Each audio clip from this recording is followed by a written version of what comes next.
అందరికీ నమస్కారము. నిన్న సంఘటన ఒకటి జరిగింది కదా, వైఎస్ఆర్సీపీ రాష్ట్ర అధికార ప్రతినిధి చిబ్బ్యాల విజయభాస్కర్ మీద. దానికి మా మంత్రి రాంప్రసాద్ రెడ్డి గారికి ఆపాదించడము ఇది కరెక్ట్ కాదు. నిన్న సోషల్ మీడియాలో అందరూ వైఎస్ఆర్సీపీ సోషల్ మీడియాలో మా మంత్రి గారి మీద బురద చల్లడం ఇది ఖచ్చితంగా మేము దీన్ని తీవ్రంగా ఖండిస్తాము. ఎందుకంటే మీకు అందరికీ బాగా తెలుసు మంత్రి రాంప్రసాద్ రెడ్డి గారి వ్యక్తిత్వము. గతంతో పోలిస్తే మీరు అలా కక్ష సాధింపు చర్యలే తీసుకోవాలనుకుంటే నాకు తెలిసిన కాడికి ఎవరే కానీ వైఎస్ఆర్సీపీ నాయకులు రోడ్ల మీద తిరగలేరు. కానీ ఒక గౌరవప్రదమైన మంత్రి హోదాలో ఉండి ఆయన మా రాయచోటి నియోజకవర్గంలో అభివృద్ధికి పాటుపడుతున్నాడు. మీకు తెలుసుకుంటే మీకు చాలా అభివృద్ధి కార్యక్రమాలు ఆయన చేస్తాడు. కానీ ఇట్లాంటి కక్ష సాధింపులు, గొడవలు వీటన్నింటినీ పూర్తిగా ఆయన క్యాడర్ కూడా ఎవరైనా దాన్ని ఎంటర్టైన్ చేసినా కూడా వాళ్ళని కూడా ఆయన సర్ది చెప్పి వాళ్ళని కూడా అరుస్తాడు డైరెక్ట్గానే.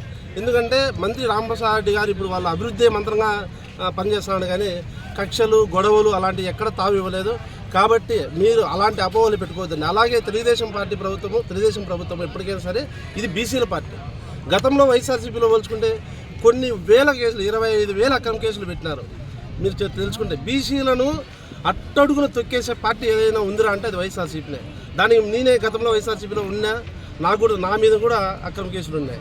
సో విజయభాస్కర్ అనే వ్యక్తి అది సంఘటన జరగడం దురదృష్టకరం. దాన్ని ఎవరైనా మేము కూడా దాన్ని బాధగానే భావిస్తాం. కానీ అతని వ్యక్తిగత కారణాల వల్ల, అతనికి రకరకాల కారణాల వల్ల అతని మీద దాడి జరిగితే దాన్ని ఎత్తుకొచ్చి మంత్రి దాడి చేయించడం, ప్రెస్ మీట్ పెడితే ఎందుకు దాడి చేశారు?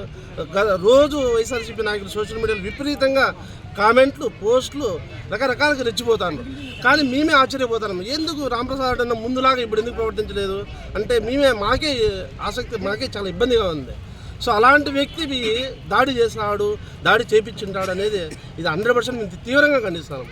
మీరైనా ఇప్పటికైనా మీరు మానుకుంటే మంచిది. రాంప్రసాద్ రెడ్డి గారు ఎప్పుడు కక్ష సాధింపులకు పోడు. ఆయన నెక్స్ట్ అభివృద్ధి ధ్యేయంగా పనిచేస్తాడు. ఇది మీకు తెలియజేస్తాను. నా పేరు Mallikarjuna, market yard vice chairman, లెక్కడిపల్లి.